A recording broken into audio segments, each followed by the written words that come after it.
Um, I think she sounds very believable. I'm not sure what she saw.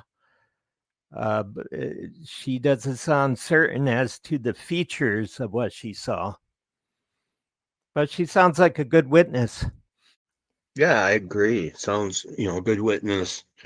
It doesn't sound like she's making any story up because if you're gonna make something up and you're talking Bigfoot or Dogman, normally it's 7 to 8 feet tall and it's 800 to 1,000 pounds, and you know, Yeah, uh, and they get a good look. yeah, and she's only claiming 6 feet tall, slender build, and being in Canada, and LordeStarfox will be able to answer this better than I can, but I don't know of that many, a couple Dogman, but you hear more about Bigfoot being up there, and it sounds more like a Bigfoot possible encounter if she didn't see a snout. But it sounds like she saw the face from talking about the fact that it didn't look human. It was too animalistic, but it didn't look like an animal because it was a little too human, and she didn't see the muzzle or snout.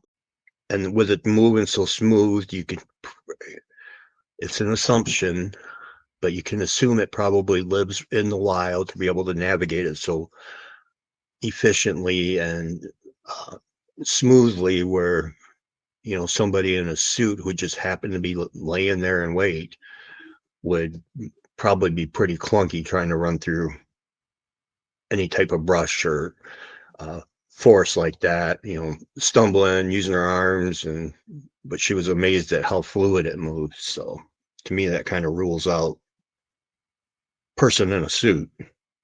Definitely some interesting observations by both of you right there. Great stuff. I do find it intriguing, yet I do think there is potential room for misidentification.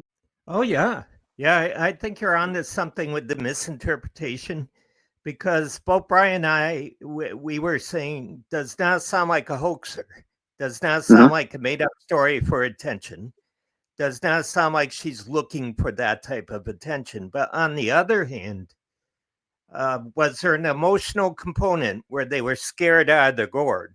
You Mm-hmm. know, were their perceptions shaped by their emotions? You know, were they misinterpreting some wildlife as to being bipedal when it wasn't? Of course, that's always out there as a possibility. Yeah, I totally agree. There's definitely times when I can say